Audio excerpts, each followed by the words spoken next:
द्वापर युग में घटित कृष्ण और राधा की कहानियां कौन नहीं जानता। उस वक्त देवताओं में यह चर्चा थी कि राधा ही भगवान कृष्ण की सबसे बड़ी भक्त है, पर इस बात से एक व्यक्ति सहमत नहीं थे और वह थे नारद मुनि। वह अपने आप को ही भगवान कृष्ण का सबसे बड़ा भक्त मानते थे, पर देवताओं में राधा रानी के विषय में चर्चा सुनकर उन्हें जलन महसूस होने लगी थी। नारद मुनि के स्वभाव से भगवान कृष्ण भी अच्छी तरह अवगत थे। एक दिन नारद मुनि कृष्ण भगवान से मिलने द्वारिकापुरी गए थे। उन्हें आता देख भगवान श्री कृष्ण अपना सिर पकड़कर बैठे गए। मुनिवर ने उन्हें देखते ही पूछा, क्या हुआ प्रभु, आप यूं सिर पकड़ ढाकर क्यों बैठे हैं? उस पर द्वारिकाधीश ने उत्तर दिया, मुनिवर, आज हमें सिर में बहुत पीड़ा हो रही है।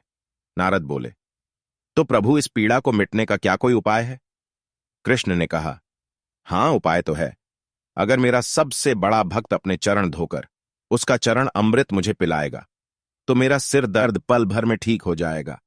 कृष्ण के मुख से यह उपाय सुनकर कुछ पल के लिए मुनिवर सोच में पड़ गए कि हूं तो मैं ही सबसे बड़ा कृष्ण भक्त, लेकिन अगर मैं अपने पैर धोकर उसका चरण अमृत प्रभु को पिलाऊंगा तो मुझे नरक जाने जीतन महापाप लगेगा।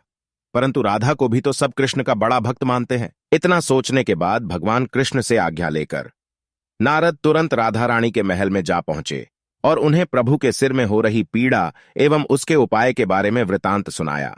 वह सुनकर राधा रानी ने एक क्षण का भी विलंब न करते हुए अपने चरण धोकर उसका अमृत एक कटोरी में नारद मुनि के हाथ में लाकर दिया और कहा, मुनिवर, मैं नहीं जानती कि मैं भगवान कृष्ण की कितनी बड़ी भक्त हूं, पर मैं अपने ईश्वर आराध्य को पीड़ा में नहीं देख सकती।